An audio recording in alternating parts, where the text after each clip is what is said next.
Lintas Banua Sepekan kembali ke hadapan Anda. Pemirsa, informasi selanjutnya, Kementerian Energi dan Sumber Daya Mineral RI memberikan penghargaan Subroto kepada pemerintah Provinsi Kalsel atas kinerja penghematan energi di kantor pemerintahan daerah. Penghargaan diterima langsung Gubernur Kalsel Sahbirinur. Ini sambil itu juga pemirsa, Dinas PUPR Kalsel juga meraih penghargaan peringkat pertama sebagai perkantoran ramah lingkungan tahun 2021.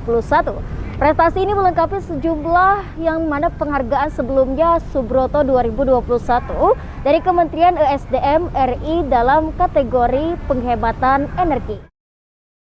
Penghargaan Subroto dari Kementerian Energi dan Sumber Daya Mineral Republik Indonesia diserahkan Dirjen Energi Baru Terbarukan dan Konservasi Energi Kementerian ESDM RI Luh Nyoman Puspadewi kepada Gubernur Kalsel Sahbirinur. Penghargaan ini diberikan pemerintah pusat atas kinerja penghematan energi di kantor pemerintahan daerah. Dalam hal ini Pemprov Kalsel mengajukan program penghematan energi di gedung Dinas PUPR Kalsel. Hasilnya gedung ini meraih juara 3 nasional pada kategori gedung hemat energi. Dalam sambutannya, Gubernur Kalsel Sahbirinur menyampaikan melalui prestasi ini menjadi motivasi dan teladan bagi SKPD lainnya agar melakukan hal serupa dalam penghematan energi. Paman Birin menyatakan saat ini Pemprov Kalsel berupaya mentransformasikan ketergantungan dari energi tak terbarukan kepada energi terbarukan. Kekuatan yang bisa menumbuhkan perekonomian di Kalimantan Selatan yang tentu saja kita harap tidak hanya sekedar bertumpu dari batu bara. Kita tahu batu bara ini adalah barang fosil dan pada saatnya akan habis.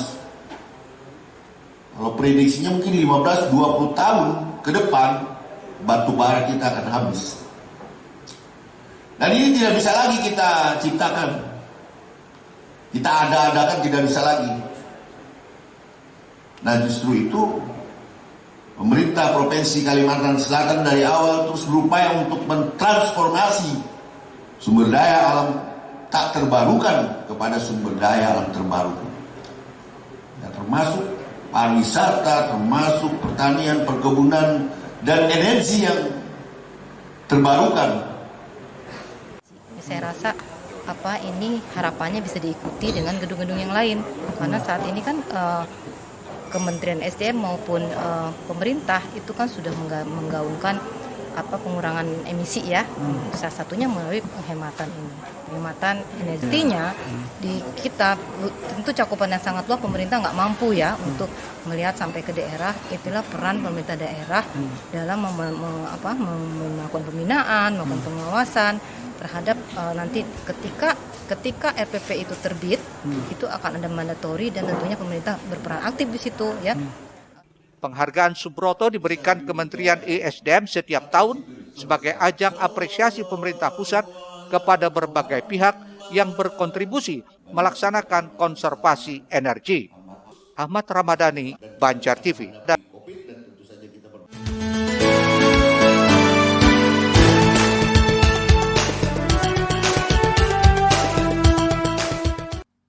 PUPR Kalimantan Selatan kembali menorehkan prestasi membanggakan dengan mendapatkan peringkat pertama Kantor Ramah Lingkungan tahun 2021. Penghargaan ini sebagai apresiasi dari pemerintah Provinsi Kalsel terhadap SKPD yang telah menerapkan konsep ramah lingkungan dalam gaya hidup dan perilaku ASN di tempat kerja tersebut. Sekretaris Dinas PUPR Kalsel Nasrullah mengaku raihan ini tak lepas dari komitmen PLT Kepala Dinas PUPR kepada seluruh jajarannya dalam mengaplikasikan gerakan ramah lingkungan, seperti penghijauan di lingkungan kantor, pengelolaan bank sampah, kompos, taman, pembuatan sumur resapan, kebun sayur, serta pemilahan sampah organik, anorganik, dan komitmen melakukan pengurangan plastik di lingkungan perkantoran. Salah satu juga sebenarnya kan penghematan listrik nih. Iya. Nah itu kan tadi ada kaitannya dengan hemat energi. Kemudian kita melakukan pengelolaan sampah, gitu kan. Nah, dengan melakukan penyediaan sampah-sampah yang sesuai dengan jenisnya. Kan ada sampah itu istilahnya beberapa jenis, ada 3 gitu kan, disesuaikan. Nah, kemudian yang terkait dengan istilahnya lingkungan hijau ini, tentunya kan pasti kita melakukan penanaman pohon. Kemudian di ruangan-ruangan itu kami sediakan seperti ini, Kembang-kembang pala, kan pot-pot memang kah? supaya Ada penghijauannya pala. segar gitu kan, supaya dalam artian kata oksigennya itu bagus. Berdasarkan pantauan media ini, gedung Dinas PUPR Kalsel tampak asri dan hijau, baik di luar maupun di dalam ruangan. Selain itu, lingkungan kerja dibuat senyaman mungkin. Seluruh ASN melaksanakan aksi ramah lingkungan, termasuk penghematan listrik, penghematan air, dan penggunaan kertas. Ahmad Ramadhani, Banjar TV.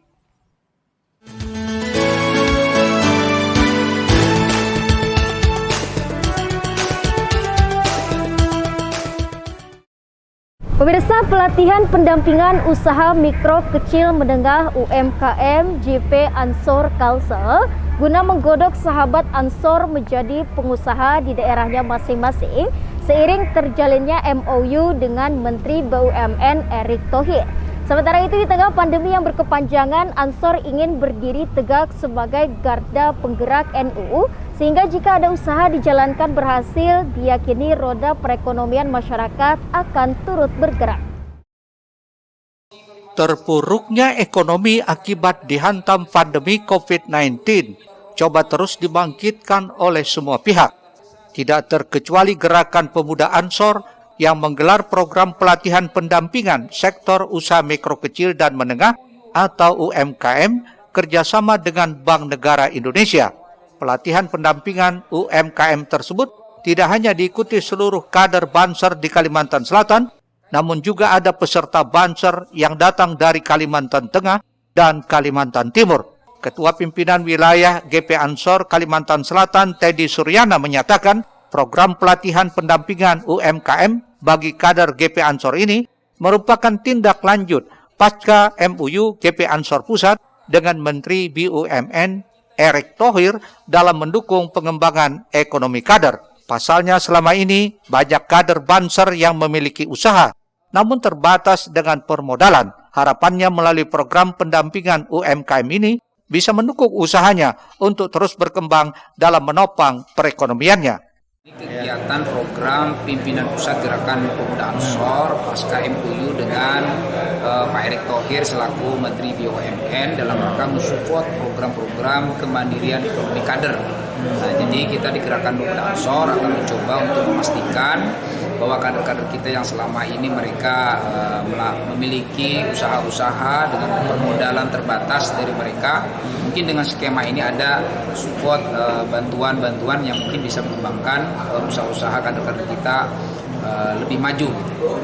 Kader-kader kita ini kan terutama banser-banser, kita sangat dorong untuk memiliki minimal warung, kios, apa segala macam. Jadi ketika mereka berkhidmat di Ansor, di NU, para suaminya ini, istrinya yang ditinggalkan ada usaha.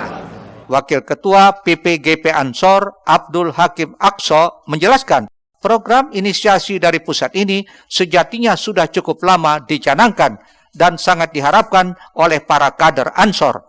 Bahkan saat ini banyak kader yang sudah memiliki usaha namun belum berjalan lancar. Untuk itu harapnya dengan adanya program ini bisa dimanfaatkan dan dikelola sebaik-baiknya. Ini kan inisiasi dari pusat. Ini inisiasi dari pusat dan sudah diinisiasi cukup lama, sudah ada yang jalan, tadi sudah ada yang jalan, tapi memang belum sistematis seperti sekarang ini.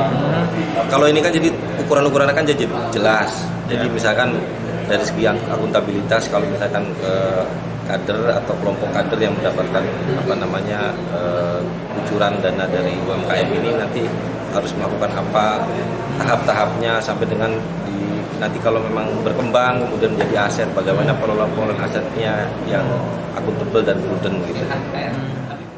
Sementara itu, Ketua PWNU Kalimantan Selatan, Kiai Haji Hasib Salim, mengaku sangat mendukung dan mengapresiasi hadirnya program ini karena cukup membantu kesejahteraan ekonomi para kader dan juga masyarakat yang mayoritas warga Nahdien dalam menciptakan dan mewujudkan peluang usaha. Komunikasi dan dukungan karena inilah diantara yang harus kita lakukan dalam rangka untuk kesejahteraan para anggota dan masyarakat kita juga. Masyarakat kita secara keseluruhan, kami tahu bahwa Kalimantan Selatan juga terbesar adalah warga Nadien. Oleh karena itu, kalau ekonomi juga bisa baik, bisa berkembang, bisa semangat di masyarakat tentu yang menikmati warga Nadien. Muhail, Banjar TV.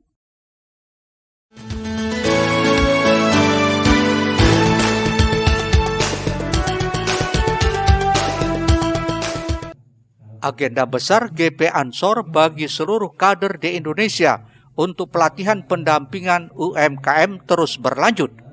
Kali ini Provinsi Kalimantan Selatan menjadi daerah ke-28 yang mendapat pendampingan UMKM bekerjasama dengan BNI 46 yang turut didukung PT Pos Indonesia. Kegiatan yang digelar sejak pagi hari pada Sabtu lalu di Asrama Haji Embarkasi Banjarmasin tersebut berlangsung hingga larut malam sekitar pukul 1.30 WITA dengan menghadirkan Wakil Sekretaris Jenderal Bidang Ekonomi PPGP Ansor Addin Jauharudin untuk menggodok sahabat Ansor di Kalsel, Kaltim, dan Kalteng yang hadir dalam acara tersebut. Menurut Gus Addin, di tengah pandemi yang berkepanjangan, Ansor ingin berdiri tegak sebagai garda penggerak NU, sehingga jika usaha yang dijalankan berhasil, diyakini roda perekonomian masyarakat akan turut bergerak. Apalagi Ansor saat ini telah menjalin MOU dengan Menteri BUMN Erick Thohir yang menyediakan peluang usaha Pertasop atau SPBU Mini di seluruh Indonesia dengan didukung pembiayaan melalui KUR BNI 46. Bahkan Addin menargetkan di tahun depan dapat terbangun 500 jaringan Pertasop di Indonesia. Sejauh ini sangat bagus sekali responnya di berbagai daerah.